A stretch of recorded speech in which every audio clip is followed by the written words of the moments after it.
Hi, പുതിയൊരു വീഡിയോയിലേക്ക് സ്വാഗതം. വീഡിയോ ഹൈറേഞ്ചിനെ കുറിച്ച് തന്നെയാണ്. ഹൈറേഞ്ചിൽ പണം നഷ്ടപ്പെട്ട് പണത്തിന് വേണ്ടി കാത്തിരിക്കുന്നവരെ ഒരു ആശ്വാസം പകരുന്ന ഒരു വാർത്തയാണ്. ഹൈറേഞ്ചിന്റെ എല്ലാമായിരുന്ന ഹൈറേഞ്ചിന്റെ CEO ആയിരുന്ന ഇവർ പറയും വെറും വീട്ടമ്മയാണ് എന്ന് പറയും. നമുക്കറിയാം, ഇവരായിരുന്നു എല്ലാ കാര്യങ്ങളും നിയന്ത്രിച്ചിരുന്നത്. ഇവര് ചീഫ് എക്സിക്യൂട്ടീവ് ഓഫീസറായിരുന്നു.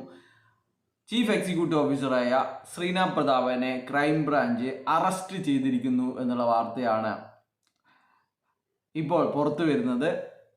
അപ്പോൾ ഇവർ പറഞ്ഞിരുന്നത്, ഒരു ഹൈക്കോടതിയുടെ ഉത്തരവിൽ പറഞ്ഞിരുന്നത്, അത് നമുക്ക് ബാധകമല്ല, അത് കോമൺ ആയിട്ടുള്ള സംഭവങ്ങളാണ്, അത് മറ്റു ഉത്തരവുകളുടെ ഭാഗമാണ്, അത് നമുക്ക് ബാധകമല്ല, അത് അങ്ങനെ അറസ്റ്റ് ചെയ്യാനൊന്നും പറ്റില്ല, അത് കോടതിയുടെ പ്രൊട്ടക്ഷൻ ഉണ്ട്, കോടതിയുടെ സംരക്ഷണമുണ്ട് എന്നൊക്കെയാണ് പറഞ്ഞിരുന്നത്.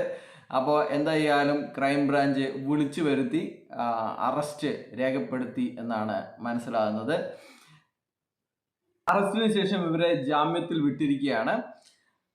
ഇനിയാണ് പ്രധാനപ്പെട്ട ഒരു കാര്യം എന്ന് പറയുന്നത്, ഇവരുടെ ഹൈക്കോടതിയിൽ നിന്ന് കിട്ടിയിരിക്കുന്ന ഉത്തരവിൽ പറയുന്ന 8 കണ്ടീഷൻസ്.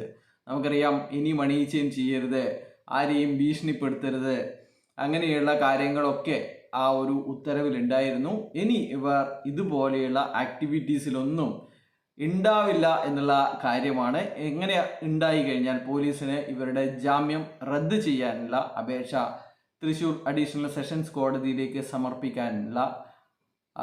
സമർപ്പിക്കാൻ കഴിയും. അതുകൊണ്ട് തന്നെ ഇനി ഇവർ പൊതുവേദിയിലൊന്നും പ്രത്യക്ഷപ്പെടാനോ അല്ലെങ്കിൽ ഇവർ വാട്സപ്പ് വഴിയുള്ള സന്ദേശങ്ങൾ അയക്കാനോ സാധ്യത ഇല്ല എന്നാണ് പറയുന്നത്. അപ്പോൾ ഇവർ ഇനി നിങ്ങളുടെ മുന്നിൽ പ്രത്യക്ഷപ്പെടൽ സാധ്യത വളരെ കുറവാണ്. ഇപ്പോൾ തന്നെ ഇല്ല.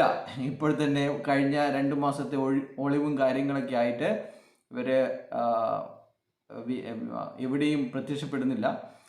എന്നാൽ ഇനി അങ്ങോട്ട് ഇവരെ കാണാനേ സാധിക്കില്ല എന്നുള്ളതാണ് ഈ അറസ്റ്റോടുകൂടി ഉണ്ടായിരിക്കുന്നത്.